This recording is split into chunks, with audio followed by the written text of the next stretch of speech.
Allô tout le monde, mon nom est Luc Ardel Duval. Je suis là aujourd'hui pour témoigner de ce que Jésus a fait dans ma vie et comment tout a commencé. Je suis né dans une famille chrétienne.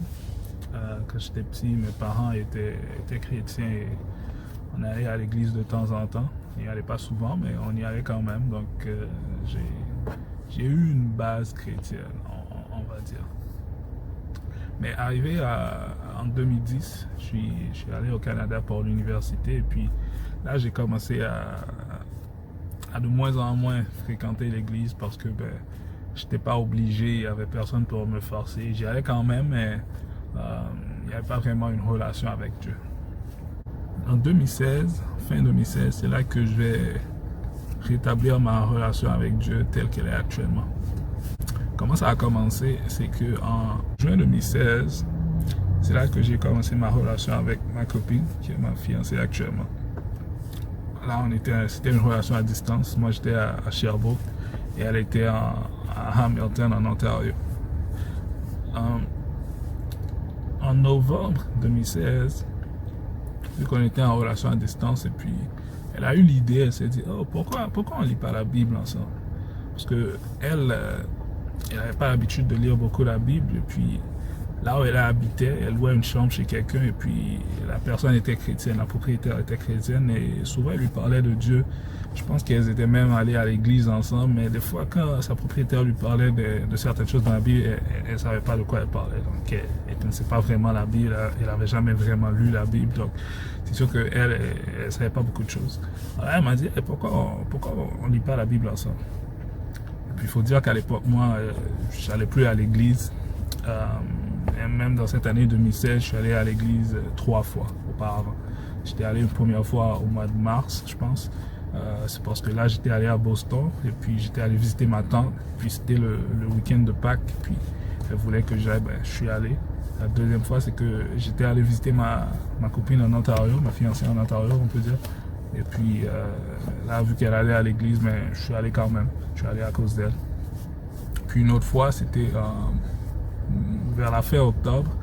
Et puis j'étais allé à Ottawa avec mon frère. Et puis on avait pris un Airbnb. Et puis la personne qui nous accueillait, elle était chrétienne. Et puis elle nous avait invités à l'église ce jour-là. Et puis on y est allé.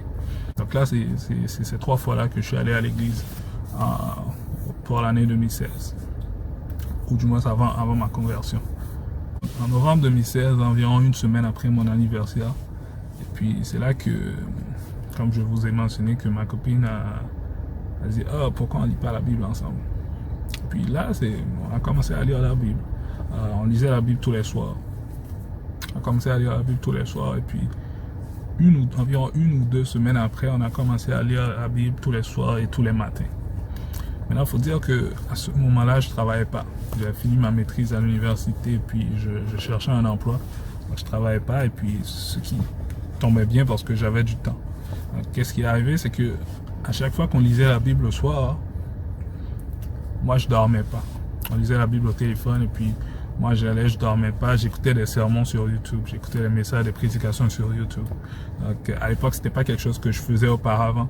J'ai découvert qu'il y avait des sermons sur YouTube durant ce moment-là. Donc, j'ai commencé à écouter quelques prédicateurs, quelques prédications. Et puis, c'est arrivé que on lisait la Bible le soir. J'écoutais les sermons toute la nuit sur YouTube. Et puis, le lendemain matin, quand ma copine m'appelait pour dire comment était la nuit, t'as bien dormi? Je disais non, j'ai pas encore dormi. J'ai passé la nuit à écouter les messages. Donc, et puis on priait le matin, puis là j'allais me rendormir vers 7-8 heures du matin. Donc ça a donné après, pendant qu'on lisait tout au fil des semaines, je sentais que c'était ma place. Je sentais que c'était ma place, je me sentais bien, je sentais que j'apprenais de Dieu, je découvrais des choses que je connaissais pas, dont j'avais jamais entendu parler. Donc j'étais content, ça me faisait du bien. Donc là, j'ai senti que je devais prendre une décision et suivre Dieu. Parce qu'il faut dire que moi, auparavant, j'étais vraiment accro, addicted, on va dire, à la pornographie, à la masturbation. Et puis, il faut dire qu'à l'époque aussi, ma fiancée et moi, mais on était aussi dans la fornication. Donc, Mais au moins, moi, je savais que c'était pas bien. Vu mon petit background chrétien, ben, au moins, je savais que c'était pas bien et puis c'était pas la volonté de Dieu, on va dire. Donc, il y a des personnes, je dis toujours, qui savent pas, mais moi, je savais. Donc ça avait contribué aussi au fait que je vivais dans la culpabilité tout le temps. C'est une des raisons pour laquelle que j'allais plus à l'église, parce que je savais que ben, ce que je faisais, je vivais pas une bonne vie. Et puis je me disais tout le temps que ouais, je dois mettre ma vie en ordre, je dois mettre ma vie en ordre. Quand je ferais ça, je serais moins coupable. Et puis ben, je pourrais aller à l'église, mais j'avais pas compris à l'époque que c'est Dieu qui guérit, c'est Dieu qui te lave, c'est Dieu qui te transforme, c'est lui qui fait les choses. Donc c'est pas à nous de compter sur nos propres forces. Donc j'avais pas compris ça à l'époque. Donc je vivais comme ça. Donc là quand on a commencé à lire la Bible, je sentais que c'était ma place, mais je voulais suivre Dieu, je voulais abandonner tout ce qu'on faisait. Donc là j'ai dit à ma fiancée, ça c'est arrivé à peu près 3-4 semaines après qu'on ait commencé à lire, j'ai dit je veux suivre Dieu, je sens que c'est ma place. J'aime ce que je vis actuellement, mais il y a des choses qu'on fait qu'on va être obligé d'arrêter. Maintenant, je vais te comprendre. T'es pas obligé de rester avec moi, de suivre le chemin que je veux suivre. Donc, si tu veux plus être avec moi, je vais comprendre. Mais moi, voilà la vie que je veux mener. Puis là, elle m'a dit qu'elle va y réfléchir. Il faut lui donner 2 jours. Mais le lendemain, le jour d'après, elle m'a dit non, tu sais quoi, c'est pas ça le plus important. Le plus important, c'est qu'on reste ensemble. Et puis, si c'est ça que ça prend, elle va suivre Dieu avec moi. Alors, on a continué à faire la même chose. On lisait la Bible le soir, le matin également. Et moi, j'ai continué aussi de mon côté à écouter les messages sur YouTube toute la soirée. Puis durant la journée, quand je me réveillais, ben, j'avais le temps de faire autre chose qui a rapport avec Dieu.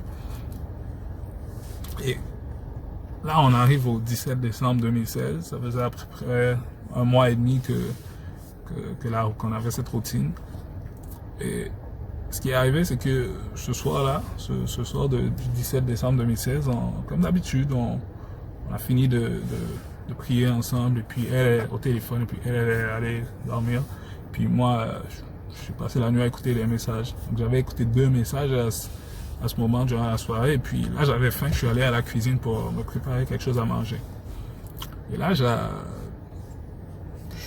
m'installe, j'ai fini de préparer ce que je devais préparer, je m'installe devant la table et puis j'avais commencé à peine à écouter un 3e message.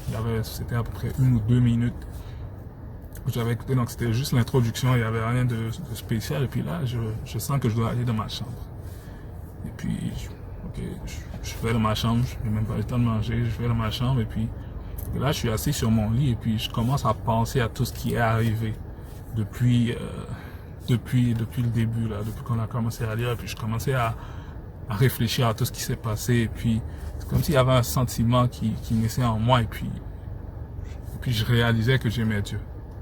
C'est là que je me suis mis à dire j'aime Dieu plus que tout. Je le disais en anglais, I love God more than anything, et puis je le répétais plusieurs fois, je disais j'aime Dieu plus que tout, j'aime Dieu plus que tout, j'aime Dieu plus que tout, et puis j'étais content en le disant. Et puis là, j'ai dit quelque chose à Dieu. Mais avant de le dire, je vais vous expliquer, c'est que lorsque j'étais petit, je pleurais beaucoup. Dès que quelque chose m'arrivait, je pleurais, et puis ça faisait que les gens se moquaient de moi des fois. Donc plusieurs personnes se moquaient de moi, puis bon, ça a fait que en grandissant, je me suis endurci, ou ça m'a endurci, je sais pas lequel, et puis je suis arrivé à un moment où je pouvais pas pleurer. Et ce qui a fait que j'avais plus d'empathie pour les gens. Donc je pouvais être dans une situation où c'est pas quelque chose va arriver à quelqu'un, mais moi, ça me disait rien, ça me faisait rien, mais je savais que j'avais un problème. Je savais que je devais ressentir quelque chose, je devais avoir un peu de compassion, mais j'avais rien dans le cœur, tu vois. Donc j'avais rien dans le cœur. C'est sûr que si quelqu'un me faisait quelque chose, j'aurais pu être blessé, mais c'est quand il s'agit des autres, mais j'avais rien dans le cœur. Et puis ça faisait longtemps que j'avais pas pleuré, ça faisait 8-9 ans que j'avais pas pleuré, et la dernière fois que j'avais pleuré, c'est parce que j'avais mal parlé à mon père une fois, et puis bon, on vient d'Haïti là, et puis il m'avait frappé, et puis bon, j'avais pleuré. Mais la dernière fois que j'avais pleuré de façon, juste pour quelque chose d'émotif, je m'en rappelle pas. Donc ça faisait que depuis des années, j'avais pas pleuré, je savais que j'avais un problème.